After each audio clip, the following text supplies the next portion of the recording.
I'm Derek. And I'm Noah, and you're listening to A Bite Of, where we take our current favorite pop culture obsession and we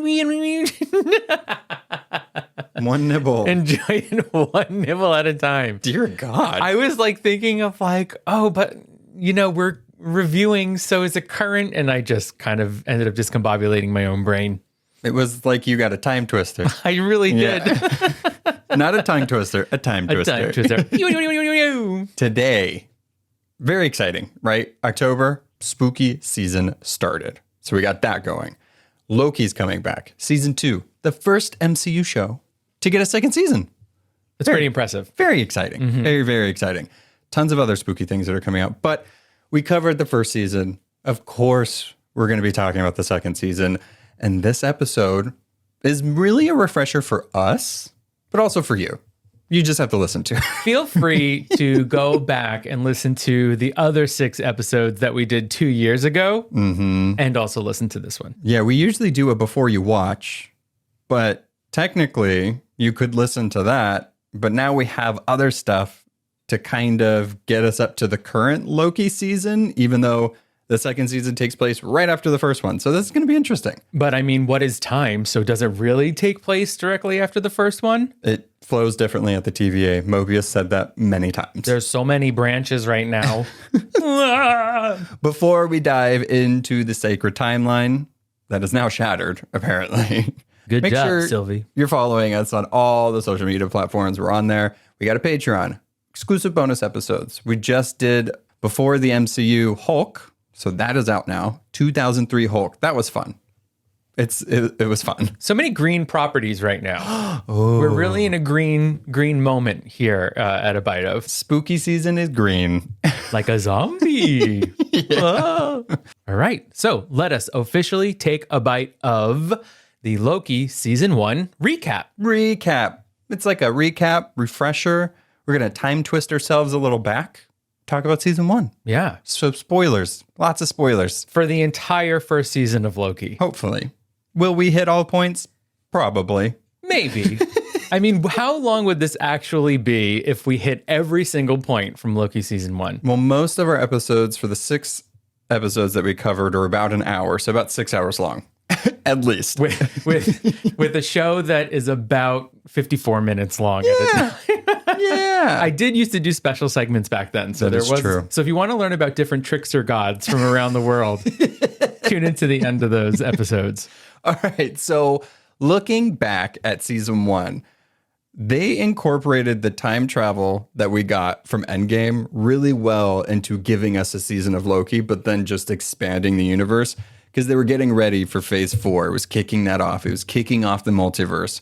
Who better to give us hints and a little background than the God of Mischief? Mr. Mischief. Yeah. And what's crazy to think of that this particular Loki that we're hanging out with just sort of disappeared. Yeah. Right? And no one had any idea where he was for quite some time until we got to this Loki. And I think what I love so much about Loki itself is that we get to see the God of Mischief kind of evolve as a being. I didn't want to say human because he's a god. He's an Asgardian. Yeah, but Or he's a frost giant, but yeah, whatever. he was adopted. It's fine. Yeah. And so we get to see this character who Tom Hiddleston just plays so perfectly really get thrown into a completely new environment where he has no control over anything. Because in the TVA, he can't use his powers. Right. Yeah, I really liked that they gave us a shot from the 2012 Avengers movie and caught us up. The only thing that initially, when I was first watching this, I was like, well, how are they going to take the Avengers Loki, who is evil at that point? He was trying to do world domination, and then bring it into a show where he's likable. Granted, Tom Hiddleston, if it wasn't for him, I don't think Loki would be as beloved as he is. But they did the like sneaky thing in storytelling where you literally just plop the character in front of a TV and show them everything that would have happened. So it kind of brought him more to the Loki we know, but he's a little different. He has his own little things that he needs to get over. Yeah, it made me think, what would it really be like to see the rest of your life in about a 15-minute film. I don't want it. I don't think I want it either. No, because I would try everything. If it didn't end well, I don't watch. It's like not even 15 minutes. It's like 10 more minutes. And you're like, right. They're like, actually, right after that, it was over. No. That's awful. Yeah, it is really awful. So by making that decision to pick up the Tesseract, Loki becomes what is known as a variant. And so a variant is a version of you that has gone off the sacred timeline. So he really wasn't supposed to pick up that Tesseract, but because he did, he got thrown into the TVA and was shown all that stuff. What I love so much about this new environment is not only the characters, but we're kind of thrown into a place where there's all new technology and just a little bit of talking about how they designed this world. It feels like a futuristic office set in the 60s. It's so smart. It's like that future retro feel. And I like from what we know of the second season, right? It does feel like the color palette is a little different. In this one, we got very much like tans and oranges, especially when they TVA. And then when we go outside of it, it's very like purpley and green. It's such a good way to tell a story, but using like color gradation. It's so good. Yeah, it really was so well executed. And within that first moment of being with Loki in the TVA, we get introduced to TemPads and time doors and batons and reset charges and everything that pruning that the TVA uses to kind of, I guess, create and keep the sacred timeline. Yeah, the TVA is a very interesting bureaucratic organization that, as we know after the first season, it very much there's other TVAs. It could change depending on what one of the Kangs wants to happen with it. And I like that they not only introduce this side of Marvel, but it's almost kind of like if they did more seasons, they can really do anything that they want. It just really depends on the kind of story they want to tell. And as the season kind of progresses, you see that there's a lot of it is just illusions. But it's a really fun way to do that because regardless of the illusions, the time doors, the TVA, the pruning, all of that stuff still exists. So it's just cool technology to have in the repertoire of the MCU. Absolutely. I mean, I'm still waiting for that cosmic train ride that they took in the original Fantastic Four issue where the TVA was first introduced. We might get it. Fingers crossed. There was a train in season 1, but it wasn't flowing through the TVA like it did in the comic book. One of the characters who I love so much that is sort of half character, half tech is Miss Minutes. Oh, yeah. Yep. Right. So Miss Minutes is sort of the delightful voice that's welcoming you to the TVA, that's letting you know what it's all about. But I mean, I know she's not sentient, but it almost feels like she is, right? Do we know that she's not? Yeah. I think she is. I mean, she seems to be some type of thing, obviously created by He Who Remains, or a Kang of some sort, because we know she's in the second season, right? And she seems to have a bigger part, or she's more involved. They show a thing in the trailer where she almost has like a Stay Puft Marshmallow Man moment, where she's like stomping through some city. It's amazing. Very much looking forward to that. But we know that towards the end of season 1, that she knows the secret. She knows everything because she can download all the files. She knows all that stuff. So she has more knowledge than she's letting on, but it's all part of that facade, right? Yeah. It's all part of knowing that the TVA is actually just filled with variants. She already knew that. So she's just playing along with whatever the big boss is doing. I'm just very excited for Tara Strong. Any more Tara Strong is a very good thing. The world always needs more Tara Strong. I mean, she's just a part of everyone's childhood at this point in time. And yeah, I really think that we got to see that she was much more than just a pre-programmed thing. And I'm excited to see where she goes. We also can't not forget one of the best scenes in season 1, which takes place in the very last episode when Loki and Sylvie finally get to the Citadel of He Who Remains, and she just does the jump scare. And she's like, "Hi, guys." And so good. She knows the games that she's playing. She's doing it on purpose. That's the fun thing, though, about the show. It's that even though this show takes a concept of the multiverse and sacred timeline, and what does that mean? What is free will? What is glorious purpose? But the cast is so small, and I think that's to its benefit, at least the characters that it wants to focus on. So we really get to sit with these characters and see how they go through that stuff. But having characters like Miss Minutes and having these concepts just make it so cool. And I can't wait to see if they're going to change anything with that, because we know we have a new TVA or some version of it. So exactly what is that variant of the TVA going to look like? Yeah. And I wonder how much of the second season is going to be Loki trying to convince everyone who he is and what's going on. Yeah. I mean, towards the end of the episode, I think we'll talk more about what we hope for season 2, but I'm hoping that yeah, I don't want to live too much into that. Yeah, because we already had the character development. I don't need him taking Mobius and Hunter B-15 into a theater and being like, here is our progress, guys. Watch this. Everybody's reliving their lives, figure everything out again. Yeah, I don't think we need that either. But just thinking of, that idea of glorious purpose and Loki, this version of Loki, realizing that maybe he has a different purpose than he always thought he did. Because when he's brought to the TVA, Mobius wants to use him to help track down another Loki variant. Right. And so in the beginning, there's that struggle with Loki of being like, okay, do I go along with it? Do I not go along with it? Do I pretend that I'm interested, but I'm really not? But that really introduces us to wondering who this Loki variant is. Yeah, the first season really does a good job of taking our Loki and having him battle with a bunch of concepts that Loki that we knew in Avengers would very much like.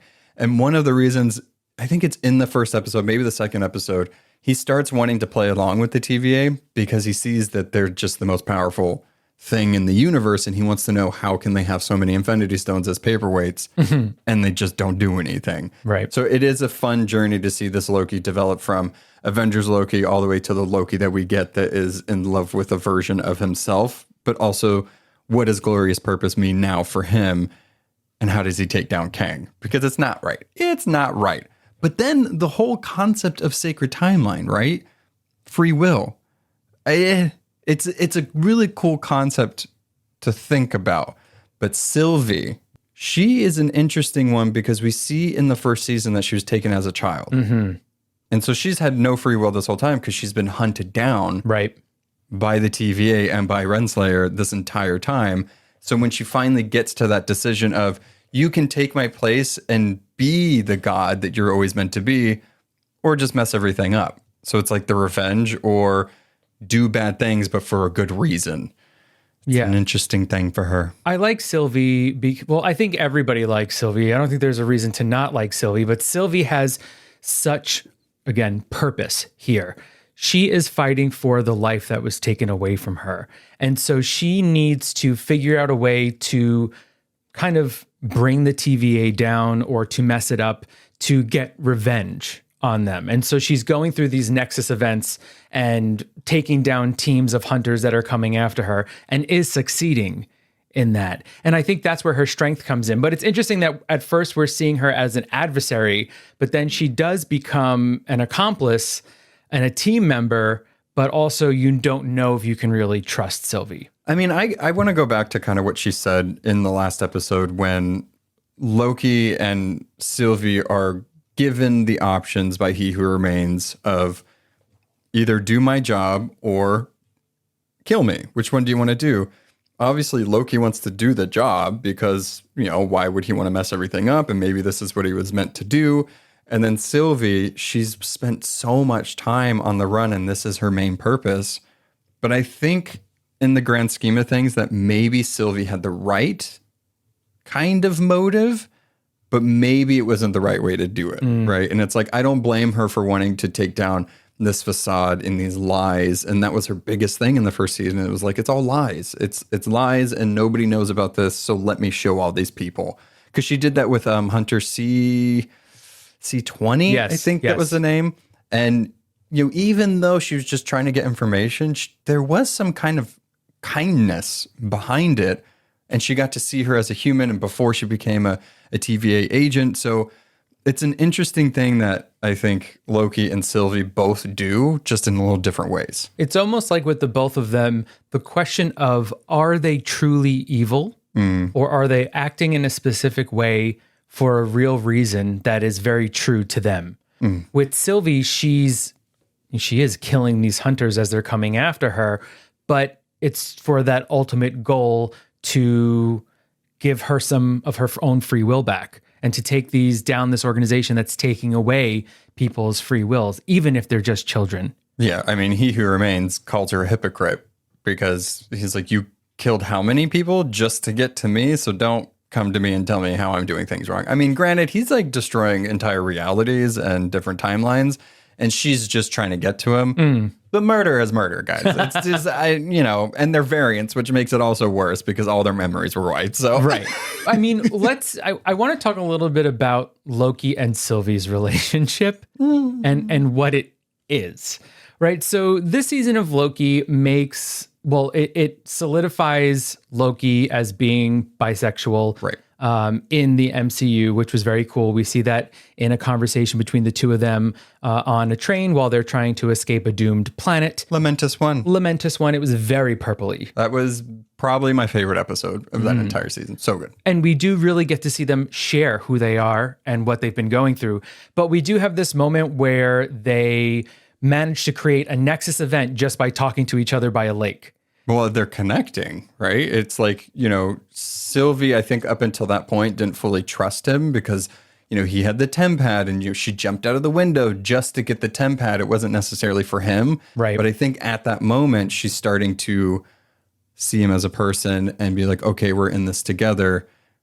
That's not usually what happens with Lokis, at least not these two Lokis, because they've both been on their own for so long. I don't mind that they like each other. I don't mind that there could be romantic, whatever. Yes, they're the same person, but they're not the same person. Like, it's not, it's interesting, right? Because it's like, you're not related to them. Right. Because they are you. So it's like the most glorious form of self-love. Self-pleasure. Well, love. Come on. Well, no, I'm obviously just joking.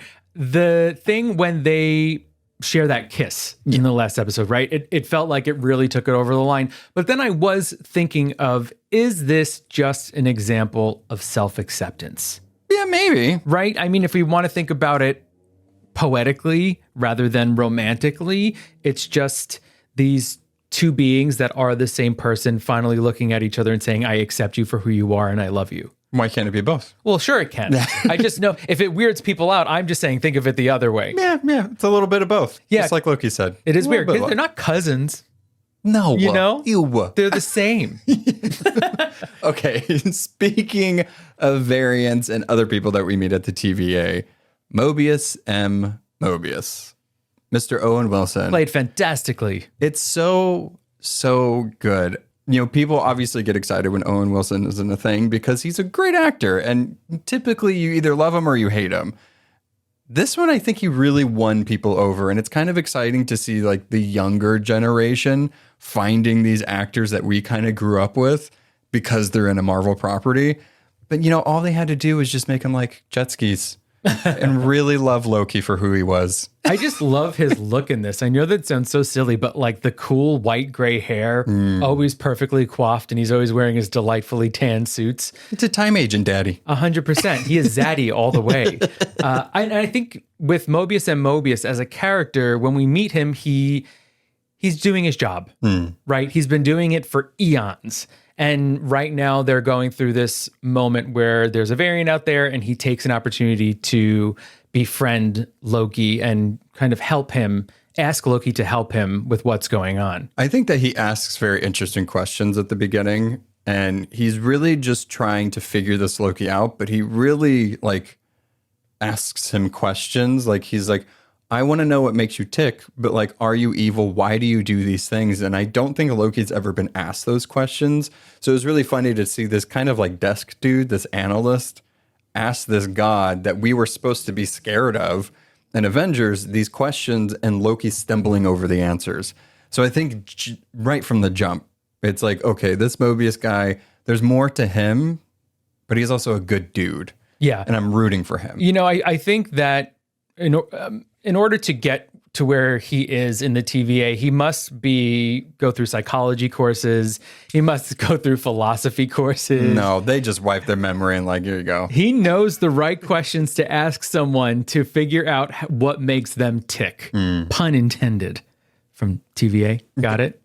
I think we all got it. We all got that one. But you like Mobius because Mobius is willing to take a chance and try some new things to get to the bottom of what's going on. And I think that obviously goes against someone like Ravonna Renslayer's kind of MO, which is, no, these are the rules. This is what happens. You get pruned and that's that. She, Renslayer is a very interesting character. In the comics, she's a little different than she is now, kind of. There's a bunch of betrayal and everything that happens with her. I'm excited to see where she goes from here. The last time we saw her, she spared Mobius again after she pruned him the first time. And when he asks where she's going, she's saying to seek free will. And I think what that means is that she's trying to find the person that is running this whole thing. Because prior in a conversation, she's talking about the only person that has free will is the person that's running all of this. So I'm curious if, she's not bad. She's not good. I feel like she's just the most brainwashed. Like she's really delved into this idea of what the TVA is supposed to be. And I think it's an interesting thing for us to think about. Is it the correct thing, or is it just these gods or these people that happen to get there first that are just playing with things they probably shouldn't play with? Because what was it like before them? All these Kangs and all these different variants created this big multiversal war because of them. It wasn't because of the variants. They decided to do it. But now they're trying to determine what the correct path is. And I think that's stuff they shouldn't be messing with. And one thing that's interesting is right before she goes off on her own, Renslayer, she is given files in her temp pad. But my question is, what could he who remains actually be feeding her? Well, if that was even him, right? Right. Miss Minutes said, we're downloading this. And, from what I thought, he gave Miss Minutes the, See, they didn't say who, direction. Though, right. Because we know she's in the second season and she's with Victor Timely, who is a variant of Kang that we saw in Ant-Man and the Wasp. Sure. Quantumania. And we know he's in the second season. So it's like, is she an entity that also has variants, or does she work for the Council of Kangs or whoever's currently winning, right? Is it one of those things that no matter which of the timelines, she's always worked Probably. for a version of Kang? Probably. Right? So, but that's the question is, who is she off to right now? This version in the TVA, what information was she given on her temp pad, and how is she going to use it either for, the Loki team or for her own, justification? Probably the latter. Yeah. Most likely. Or I have faith in her, right? It's like most of the people in this show, even though they seem like to be villains in the first place, like Hunter B-15, turn into, once they kind of are waken up or unbrainwashed a little bit, they understand like this isn't okay. And we need to find answers and we need to stop this. So I'm hoping when she gets a dose of reality, whatever that might be, that she kind of comes to the better side, because it would be really cool to have Loki, Mobius, Sylvie, Hunter B-15, and Renslayer on a team together up against a Kang. I'd like that very much. She's very good with the pruning stick.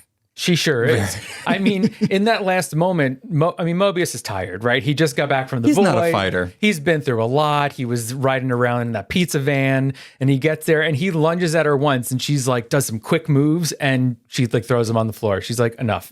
He's an analyst. For eons, he never learned how to fight. Or maybe he didn't really want to fight her, because there is a bit of, they love each other or like each other. And I think they both do, but she's on the opposite side right now. She's like, I don't have time for that. Well, it's this interesting dichotomy, right, of someone who's choosing the agency over the person versus the person who wants to choose the person over the agency. Right. So they're just going in two different directions, but they still have the same feelings for each other.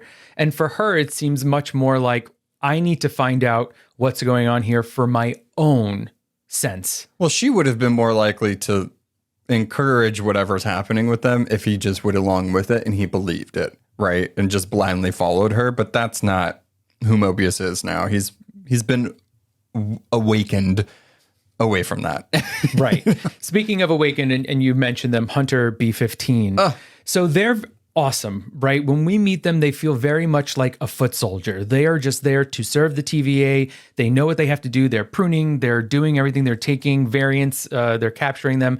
But by the end of it, when they get a glimpse into what their life kind of could have been or was or who they once were, that emotion of seeing that it's all fake, immediately they know we need to stop this. Yeah, and they go on a mission to show other members. I do like how she's the first pretty much TVA agent that we see, and she showcases the power that they have. She makes Loki go at 1/16th speed, puts a time twister collar around him, and it's like, okay, she's pretty badass. But when she does see those moments, I love that when she takes Sylvie back to that Nexus event with the shopping mall and the hurricane. It's a very good scene. And I like that they took time to show that, because I think it's important to show those types of scenes with this. And it's not just like, oh, you're a variant. Okay. But showing like where they came from, that they were a person. And I'm hoping that we get to see more of her life. We get a glimpse in the trailer that she might have been like a doctor or a nurse or something like that.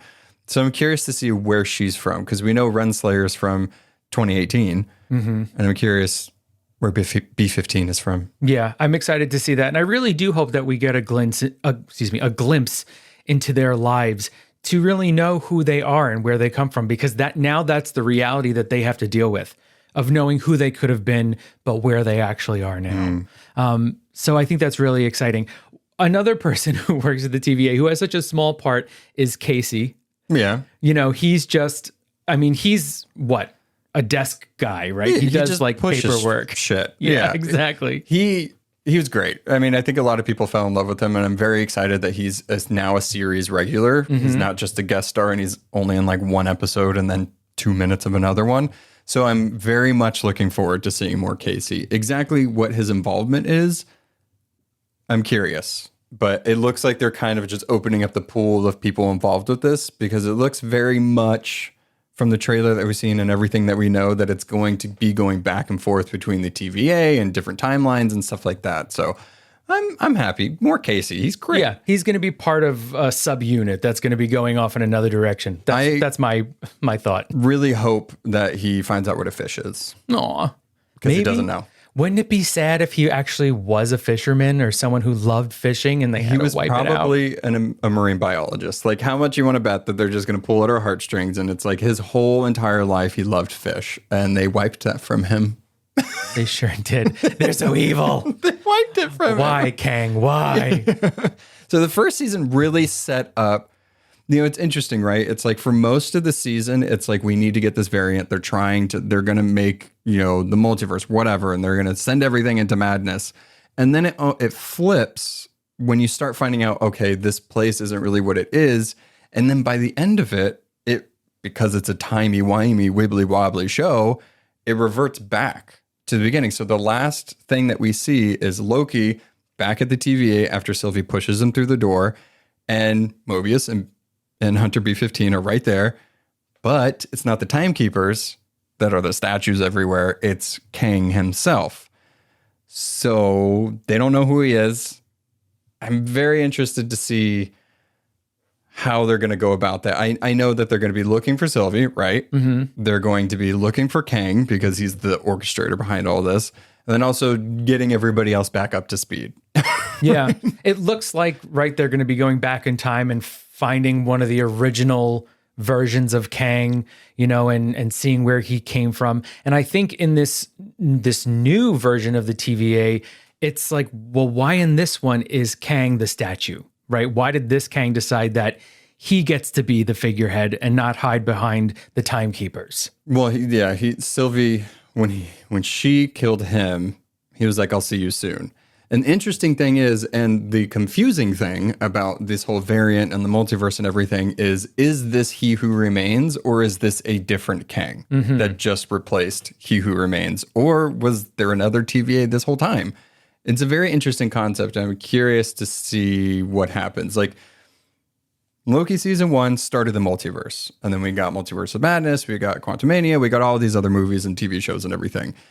This one, it seems like it's going to very much lead to Avengers Kang Dynasty, and I kind of like that they're using Loki as the vehicle for it, and just for us to understand how it works in the background, right? Instead of just like showing us all this stuff, but it's kind of fun to have Loki show us this stuff. And then when we get to the movie, we kind of have understanding of the multiverse and who Kang is. It's wild to think that we're going to have a whole other season of Loki, and they're not going to be defeating Kang.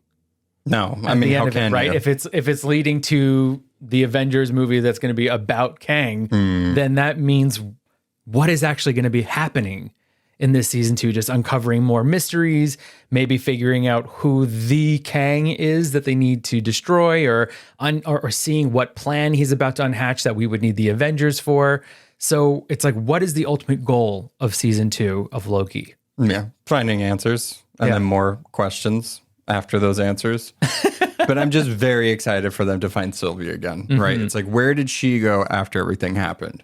You know, obviously she left the Citadel. We've seen her in the McDonald's marketing. She's like a cashier, right? Yeah, why not? She's been on the run forever. She just wants a job. Now she's just hiding out in the most day-to-day mundane places. Yeah, I'm here for it. And I'm very excited for there's a shot, right, that we saw with the jet ski dealership.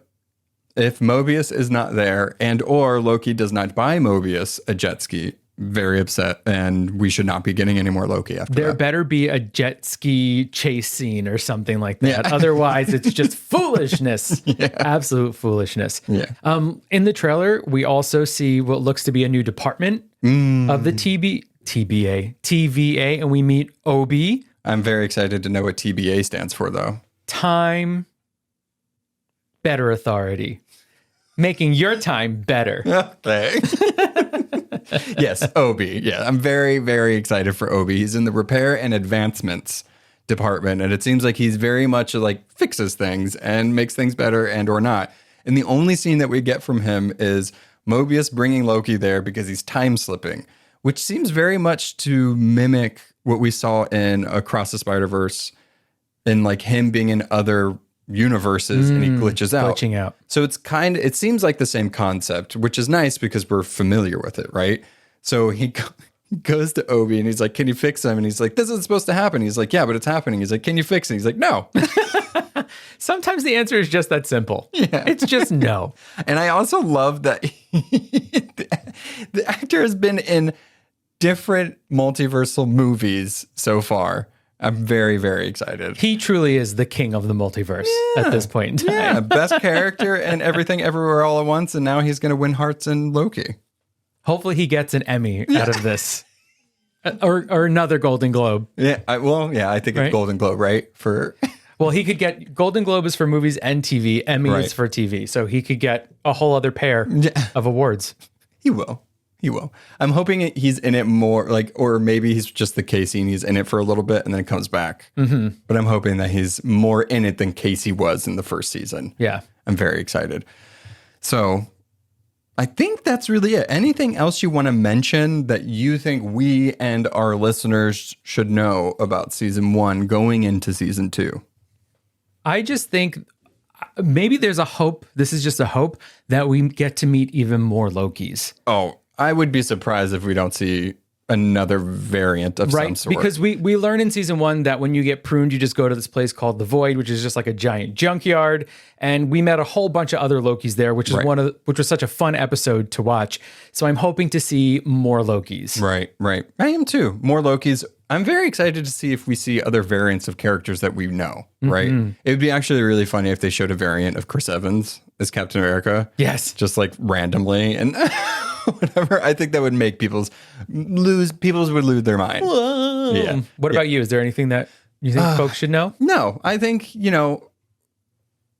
I'm excited. This is probably one of my favorite MCU shows that they've come out with. The thing I'm most excited for, not necessarily that you need to know, but most excited for is the composer coming back. Natalie Holt is coming back to compose this season as well. There's a different director. The writers are kind of the same, and the co-directors actually did 2 episodes of Moon Knight, so kind of fresh off of an MCU property.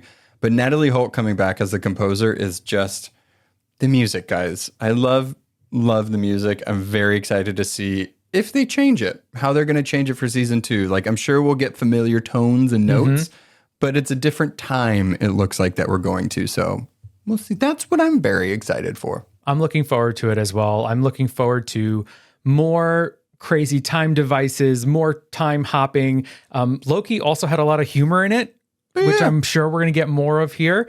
So I'm just really excited for season 2. Okay.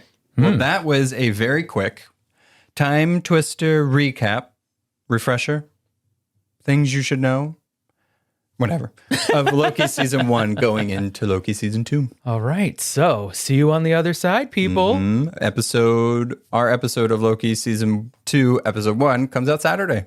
So look for it then. Bye. Bye.